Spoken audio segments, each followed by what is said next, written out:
Welcome to Taking the Edge Off the Middle East with Brian Katulis, a series of casual conversations on the most important events in the Middle East and North Africa region today.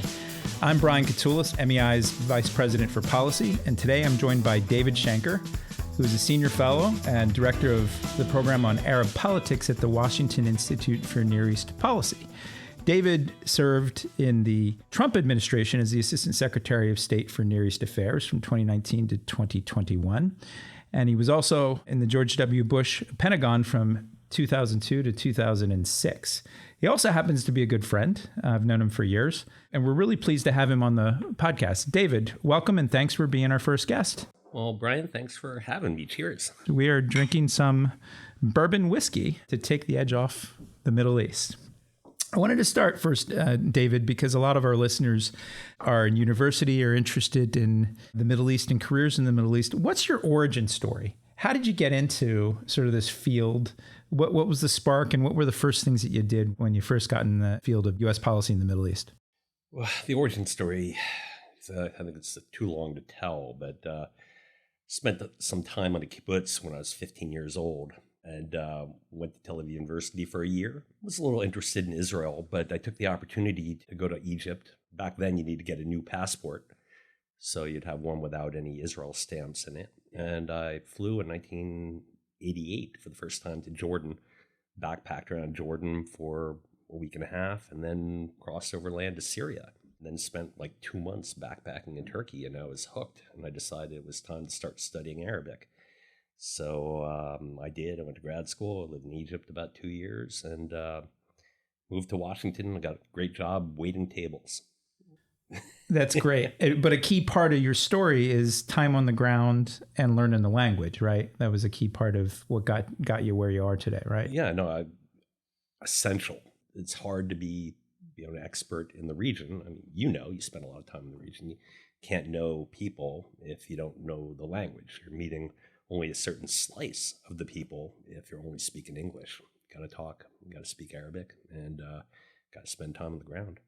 Well, I want to ask you about how things are going in the Middle East from your perspective. But before we get there, I recall the first time I think I came across you and your work, I was living in Ramallah and splitting my time between there and the Gaza Strip, working for the National Democratic Institute, working on democracy promotion programs. And I think that was one of your first think tank jobs. I came across your work, and you were working on Palestinian governance and looking at the sorts of things that me and some of my friends were doing at the time. Maybe give us a little bit of a glimmer of that time and your work on the Palestinian political situation back then.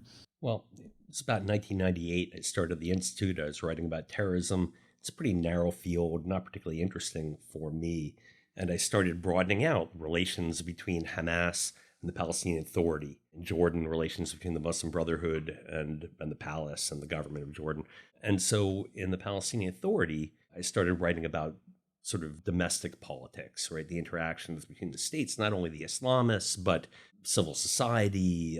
And in the heyday of Oslo, people trying to create institutions. Back then, we cared about institutions. And so Rob Satloff, my boss, and I talked about a project, and he said, hey, why don't you do something about the Palestinian legislature? Yeah.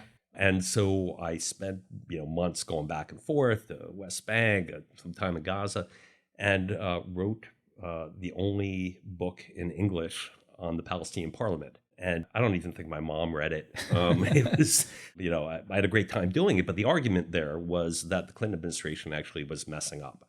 They were totally focused on getting Arafat to a peace agreement with Israel, right, rather than focused on building democratic institutions in the Palestinian Authority. I don't want to quote Thomas Friedman, but I will. Didn't he say something about countries with McDonald's don't go to war? Yeah. Well, I think Ukraine and Russia have McDonald's, but in any event, the idea was that this is a place the Palestinian people were more exposed to democracy in action. They watched Israeli TV, they saw people yelling at each other in Knesset, et cetera, that they were probably better placed to have a democratic system of government than any other country in the Arab world, and it didn't work out that way. Yeah, I know this sounds like old stories to folks, but I lived out there and, as I mentioned, worked with NDI and went with Jimmy Carter for the first Palestinian election. So it wasn't only that the Palestinians, as you said, saw what Israelis were doing in their own democracy. They actually participated in a fairly decent and open election, constrained, mind you, by the occupation and the fact that it wasn't a full state. But what I saw and what we saw with the delegation, and then we stayed out there, was an openness inside of their parliament. You witnessed this. And the imperatives that drove U.S. foreign policy at the time was to get to the next interim agreement. And there was this whole civil society and a very rich debate. When you think about it now in 2023, and what's going on with Palestinian Islamic Jihad, Hamas, and all of this, it's hard to fathom what that period was like, where there were liberal Palestinians who were actually opposed to Arafat's corruption and his unwillingness to pass a basic law. And I remember your studies were looking at like what the U.S. was doing and why it should prioritize that. Yeah, it was an amazing time of hope and possibility. It just didn't pan out. I remember there was one guy who was head of the budget committee in the parliament, and the guy did his homework and refused to sign off on the budget because Arafat had like 20% of the budget for the office of the president with no line items. And when the guy refused to sign off, Arafat sent somebody over his house. They kneecapped him. They put a bullet in his knee. It's like something out of The Sopranos. Yeah. So that was then. This is now. Let's go to the region today in 2023. And there's, as always, a lot going on. When you look at the region today, what are the big picture dynamics? We sort of talked about the Palestinian situation in the 1990s, but big picture, and you and I have traveled on several trips recently to the region, but here in spring of 2023, what do you see as the biggest drivers for dynamics in the region right now? I think we tend to look at the shiny item, which is, the Gulf, the importance of Saudi Arabia, United Arab Emirates, the potential for expanding the Abraham Accords, et cetera. That's a small slice of really the regional dynamic right now. I think you look at the bigger picture, you're looking at Libya still struggling. You're looking at Tunisia failing. You're looking at Egypt, a country. I just wrote something about Egypt's economy. They're now 45% of their budget is now spent servicing the debt, right? Their currency has been devalued over the past 2 years by 80%. Lebanon failing, right? 98% currency devaluation, 85% of the people below the poverty line. Jordan doing a good job implementing their IMF program, but still 25% at least total unemployment, 50% youth unemployment, unsustainable, right? Syria, failed state, even though being embraced now, reintegrated into the Arab League. Egypt, you wrote about recently, right? So Egypt, the economy is just awful in Egypt. But across the board, there's a lot of problems, and so that's the bigger picture. And then I think when you overlay the issue of great power competition, which I think is just taking a great deal of time and focus from the senior people in the administration of how you craft a new and agile policy to deal with something that we've not had to deal with before. I mean, going back to the late 70s or whatnot, when Russia was actually a power. Right. Yeah. So basically, in the 90s and much of the first part of this century, that first decade, we didn't have competitors or rivals like China or Russia challenging us directly for influence in the Middle East, right? Yeah. I mean, historically, this has been an area of great power competition, whether this is the French, the British, the Ottomans. I mean, we had other countries involved in the region. But I think now this is a very new dynamic, particularly with the priorities of the last administration and this administration, to its credit, being, China and its role in the world vis-a-vis the United States as being the major strategic competitor going forward. So what I've liked about your work through the years is that though you look at U.S. policy, you're not fixated just on the elites in these countries. You're the director of Arab politics there. So you understand that even though all of these countries basically aren't democracies, there is a form of politics there. And you put a focus on the people, whether it was the Palestinian people back in the 1990s, Lebanon, other places. And what you just said, talking about essentially the haves and have-nots of the region, that a lot of the debate these days, or the discussion, is about those in the Gulf and the potential for the expanding the Abraham Accords and things like this. But you point out that there's a number of these countries that if they're not failed states, they're failing or finding it very hard to provide for their citizens. So, here we are in 2023, where the Middle East is so clearly not high on the agenda as it was in previous years. It's an understatement. Yeah. How do you maintain the relevance on the Libyas and Tunisias of the world in our own policy discussions? Well, obviously, these countries are a little bit more of a pressing issue for our European partners, because in places like Tunisia, potentially Egypt, could you even imagine, these people are getting on boats and going to Europe. Yeah. It's having a very real impact, and there's a lot of tragedy with people dying at sea, et cetera. Listen, I think the government has a certain bandwidth, right? Every new administration comes into power, and they say we can walk and chew gum at the same time. Yes and no. There's only a limited bandwidth of your senior administration officials, only so many hours of meetings they can be in a day, and they have to prioritize. And sometimes you let other countries take the lead, right? This was the French and the Italians on Libya when I was in the last administration, right? We participated. Secretary Pompeo went to Berlin. Right, I remember that. On his way to South America, right? You can imagine how happy he was to be there, to take the trip across the Atlantic to be in South America the next day. Yeah. We showed up, we participated, but we weren't going to take the lead on Libya. But these issues, if you kick the can down the road or you ignore them, they can come back and bite you. Who wants to see Egypt, right, go in a very bad direction? I had a friend recently send me an email after seeing something I wrote. He said, if I had a dime for every time we talked about the threat of instability in Egypt or Jordan, he said he'd be a millionaire, right? I have a good guess who that friend is. So, I don't want to be alarmist here, but we should be paying attention, because what happens there matters greatly. This is a peace partner. This is a major non-NATO ally. There's 110 million people there. Food inflation is 60% in Egypt. Things can go badly. No, and we see that in Sudan these days too. So let me get your take on the Biden administration. They've been in for more than 2 years. And what have they done well?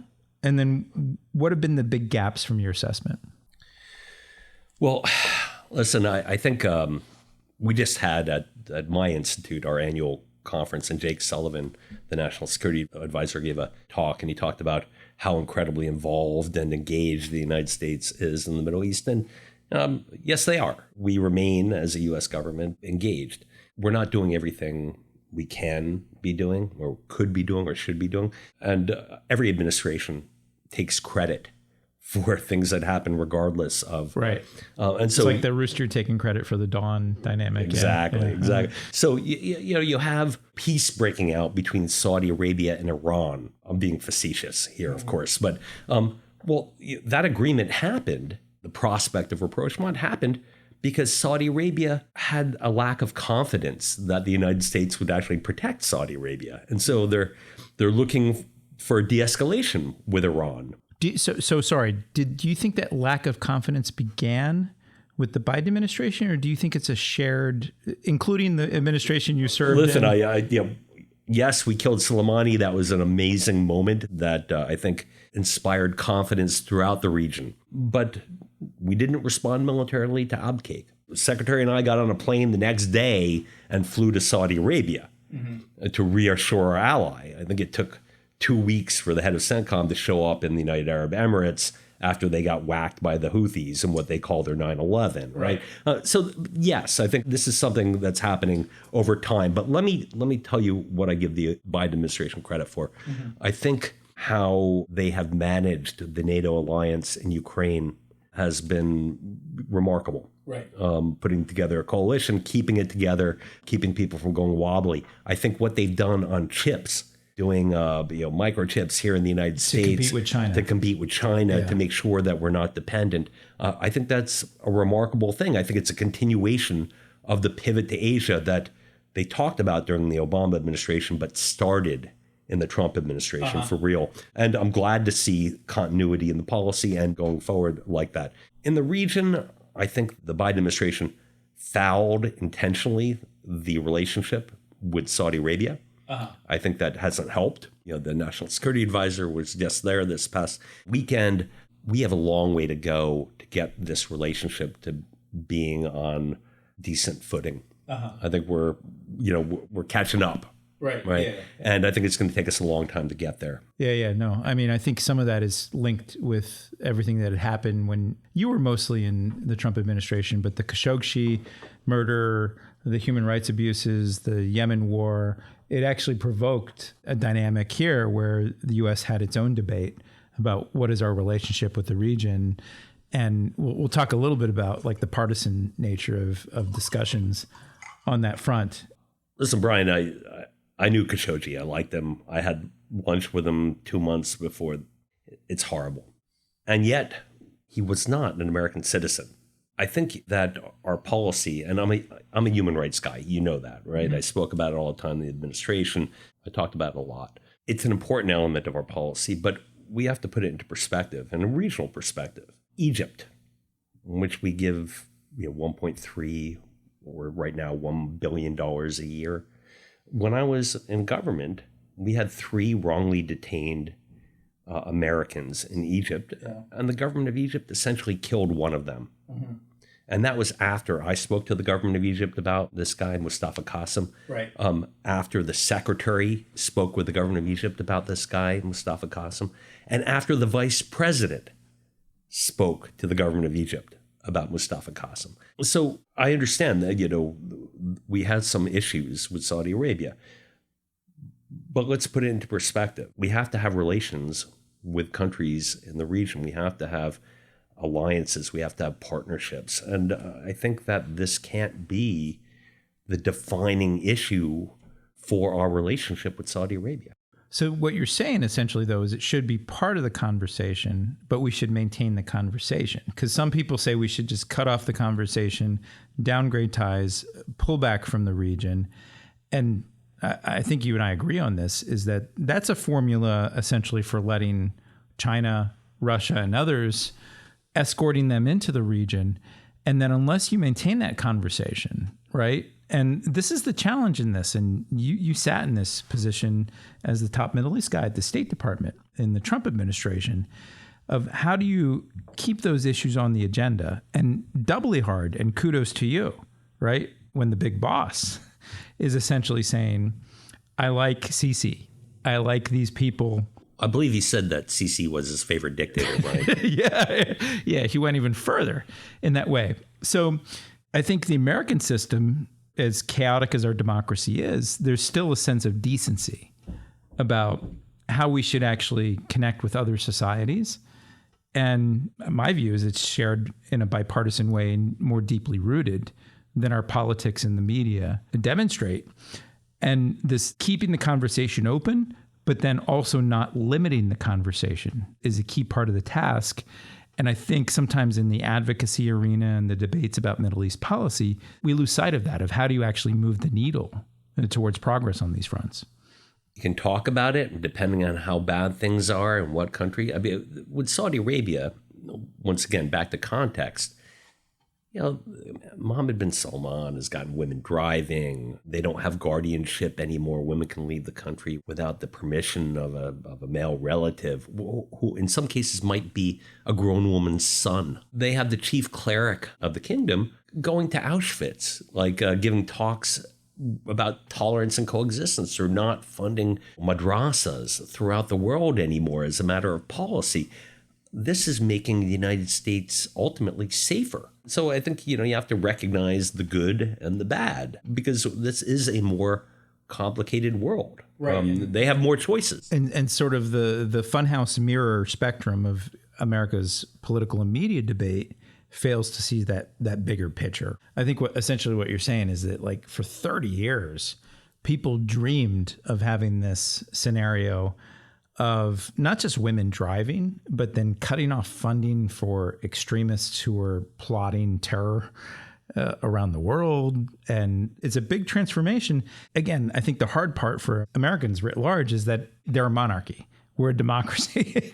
And that's the bigger part. And like when you're sitting there in the hot seat in an administration, you're like, okay, how do I actually sort of move forward on a bunch of these things? Yeah, when we engaged in these issues all the time, I talked to the Saudis about problematic issues. The U.S. ambassador to Saudi Arabia was not confirmed because of the issue of the absconders. These are Saudi students who got into DWIs or raped people and then suddenly cut off their ankle bracelets and were spirited out of the United States. Yeah. Right, and ended up back in Saudi Arabia. Right. And there was a belief that the Saudi government assisted in this process. We got to straighten these things out, right, over time, and we're going to work on these issues. And I think these are ongoing issues for the United States, but ones that shouldn't foul the punch bowl. This is an important country. So pause. You praised Biden on the big agenda. What's your criticism of Biden on the Middle East? What's your big sort of constructive criticism of what they're doing wrong here? Goodness. Where to start, Brian?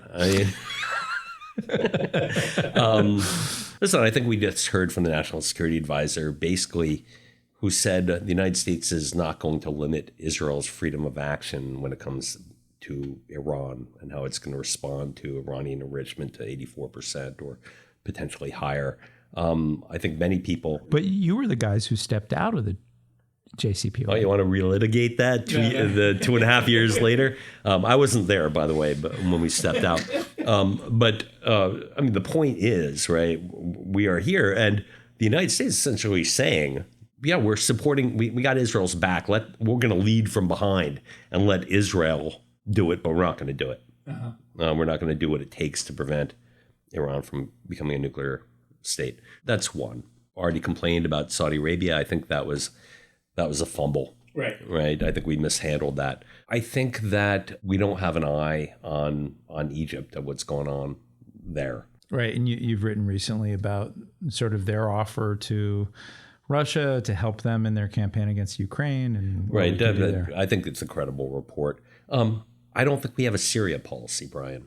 Mm-hmm. Right. The Arab world is reintegrating Bashar al-Assad. This is a guy who perpetrated what I consider to be, and okay, it doesn't meet the international definition, but when you kill 500,000 mostly Sunni Muslims, I think it resembles a genocide at the very least.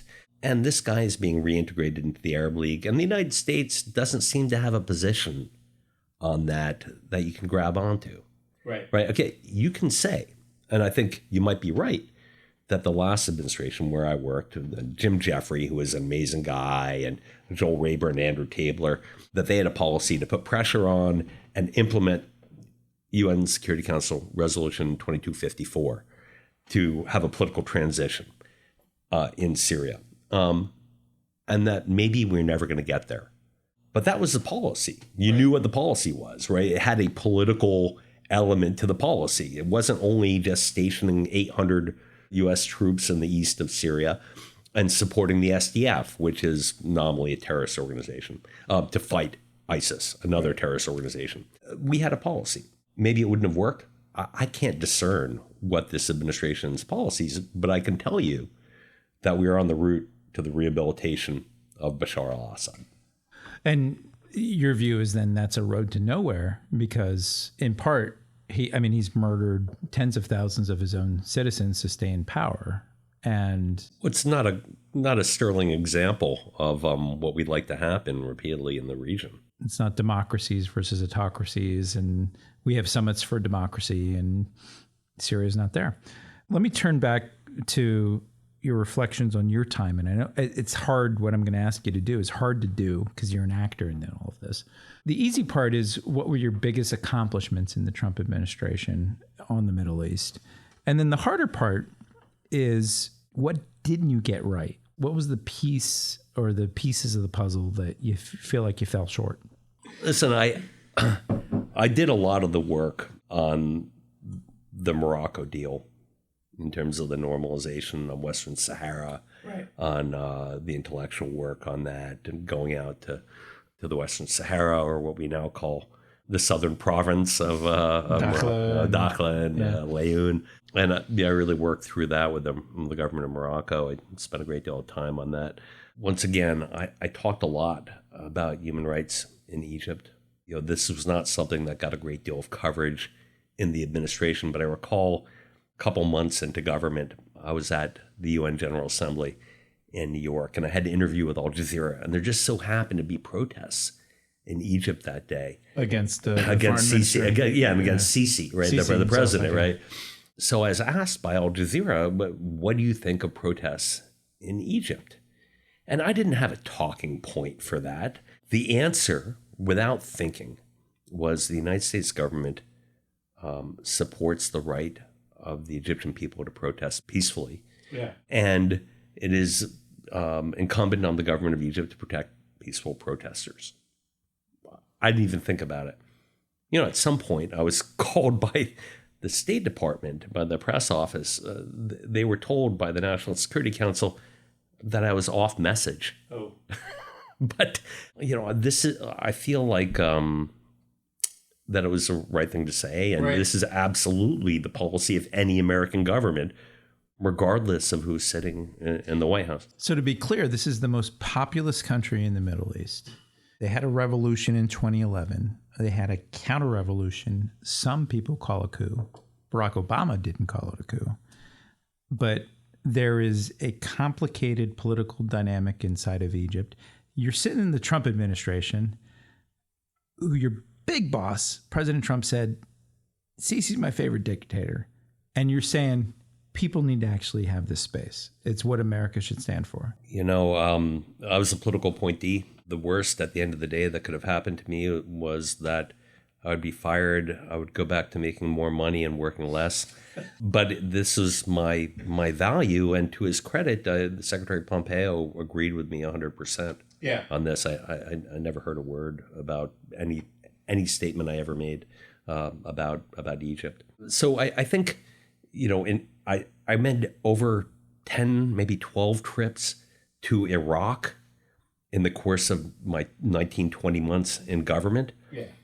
We killed Soleimani. The parliament voted to kick the United States out of Iraq. And a year later, we were still in Iraq. Right. Yeah. I brought in what's called a CRAM, right? A counter rocket artillery and mortar system into our embassy in Iraq. We don't have that in any embassy anywhere. Yeah. Right. These are at forward operating bases in Afghanistan. And we have one in the embassy to protect our personnel. It was an incredible accomplishment, not only that we have that there, but that we are still there and we have a more positive relationship with Iraq today. And I think that was because we laid the groundwork to do that.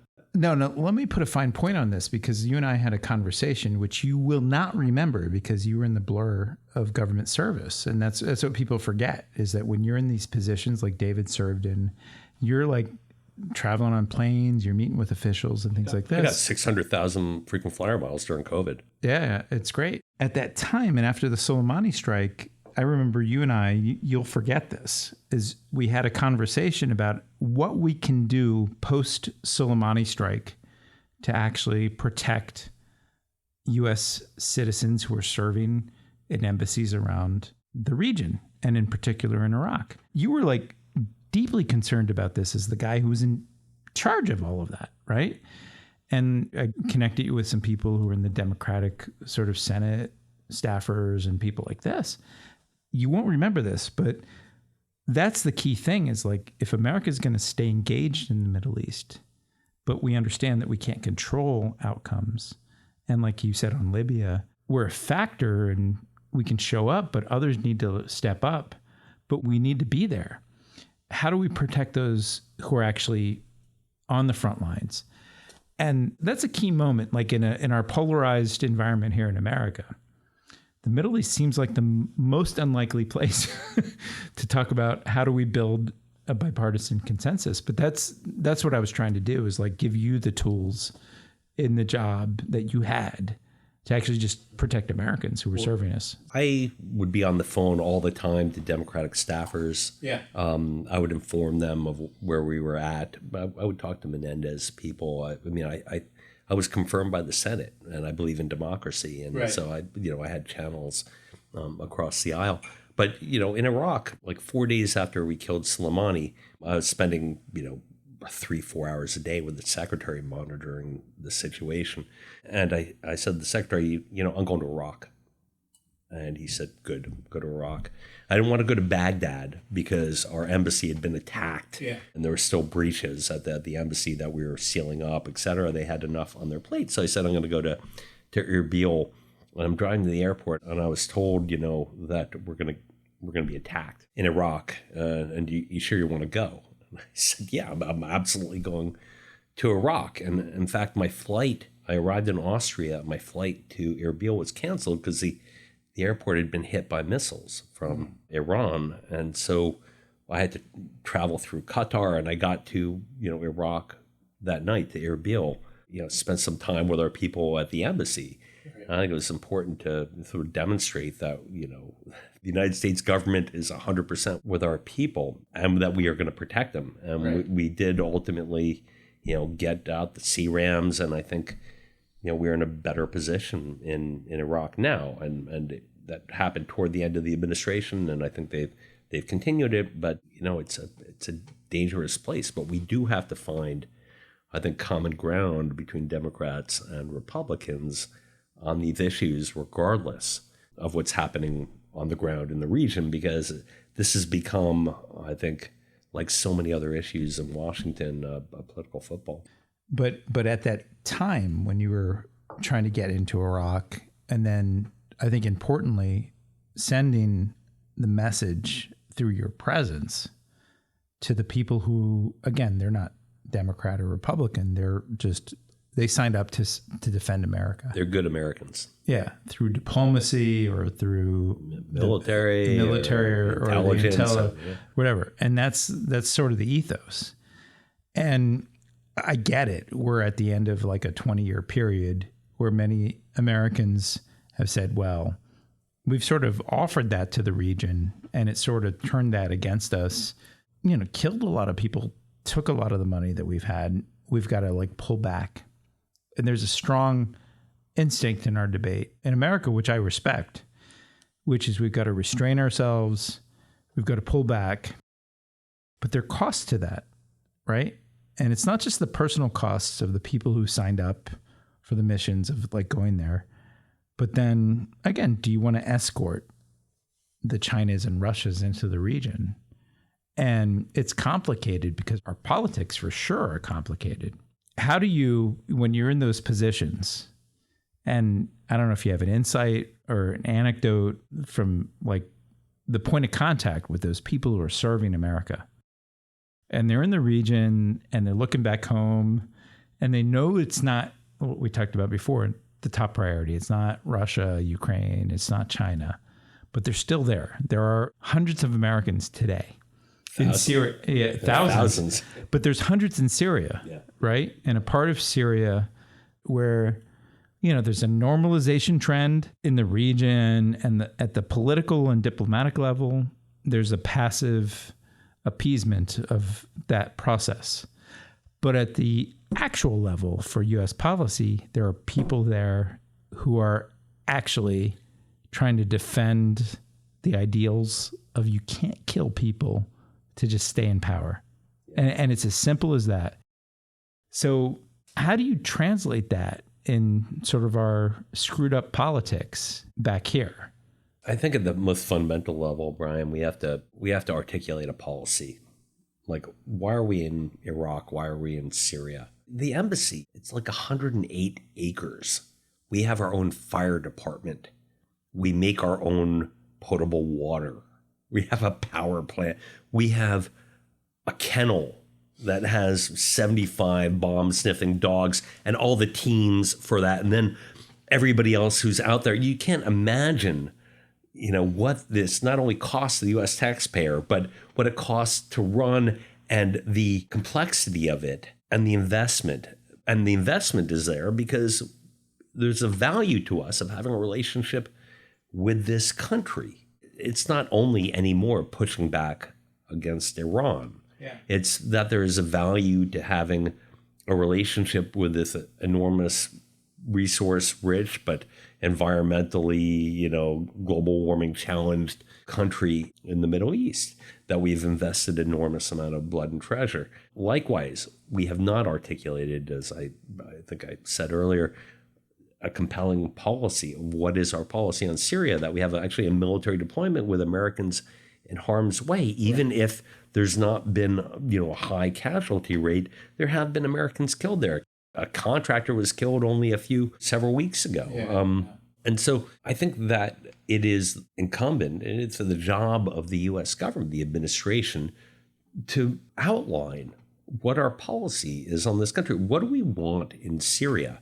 I think that's missing. Even in the region, right? We have great power competition. Everybody knows this is an overarching principle, right? We want to have relationships with these countries, and we want to have strategic relationships with these countries.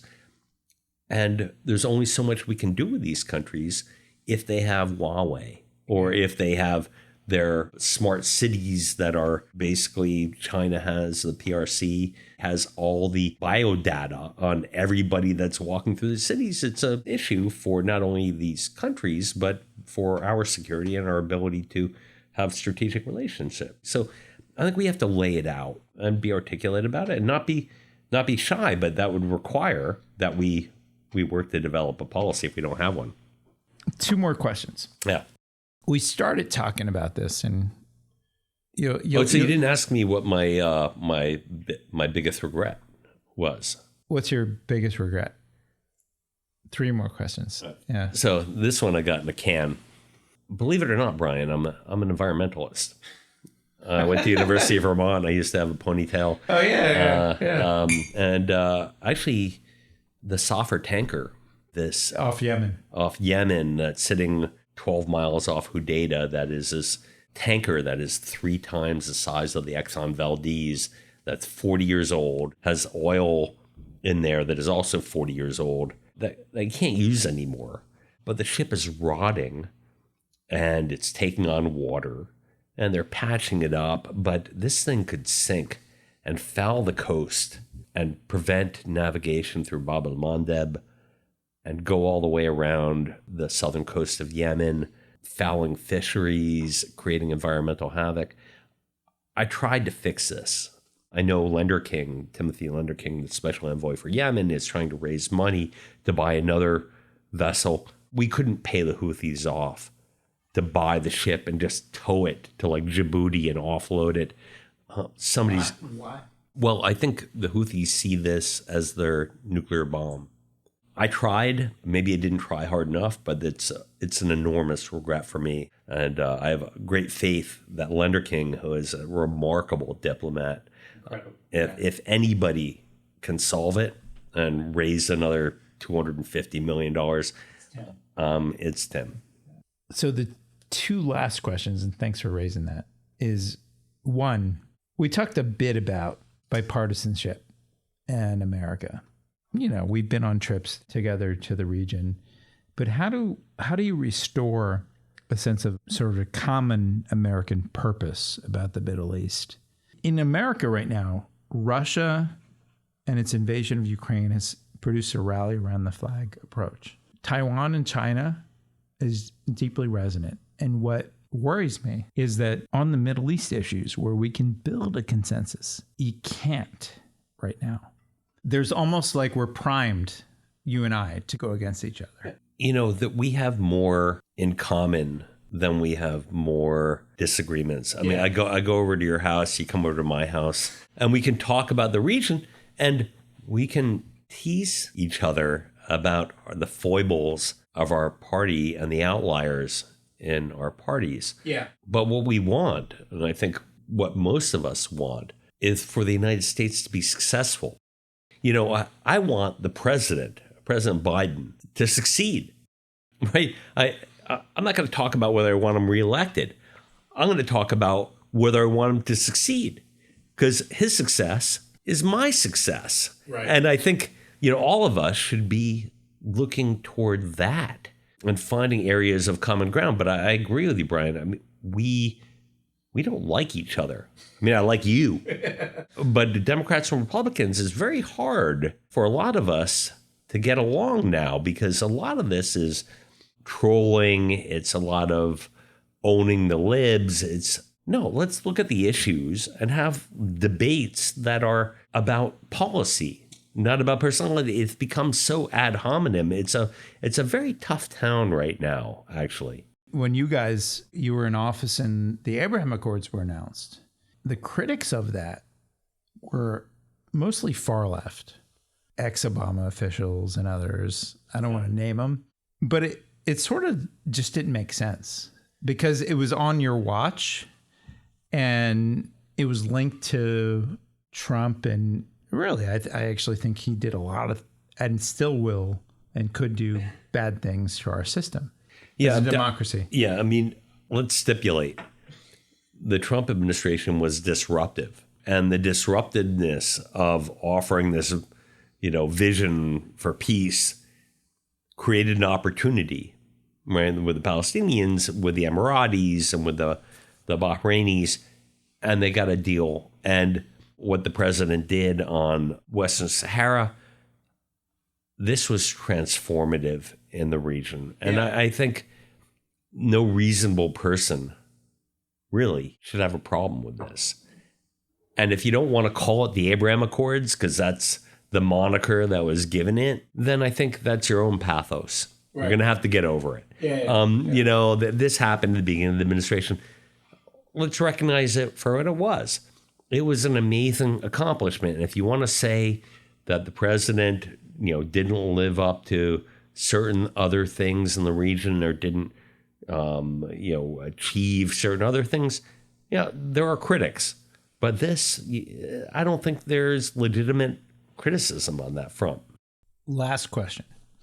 We started with your origin story. What would you say to someone getting into this field or wants to get into this field of U.S. foreign policy in the Middle East? What's your advice? I mean, you already said learn the language, live in the region, travel there, meet people, but what else? This is a great question.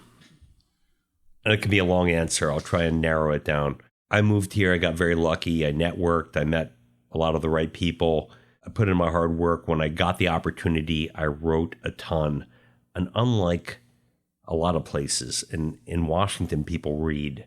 And I got my first job in the U.S. government because somebody read my work. And they said, hey, I love what you write about Syria and the Palestinian Authority.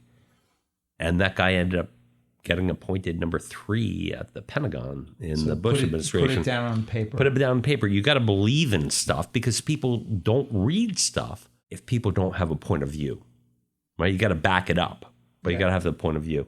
I got a boss here, my first boss, Rob Satloff, who was incredible. Great guy, great mentor, and helped steer me and did great editing when I was young. And I wasn't young; I was 35. But it was my first real job. You were unseasoned. I needed somebody to perfect or improve on what I was writing, and he was a great editor. And then I got to the Pentagon, right? This is like 2002, right? So I was born in 68. What was I, 30? Yeah, Brian, you're a mathematician here. So I got this guy that I worked for, my assistant secretary at the time, Peter Rodman. Yeah. Was a legend. Peter, God, yeah. He was incredible. And I'm working for this guy, and he's brilliant. He is as hard right as anybody in the administration, as Rumsfeld, as Wolfowitz, as Feith. But he's the only guy that keeps on getting invited to the French embassy for dinners. Like and he loves America. He loves America. This guy is a hardline right guy, right. But he disagrees, right?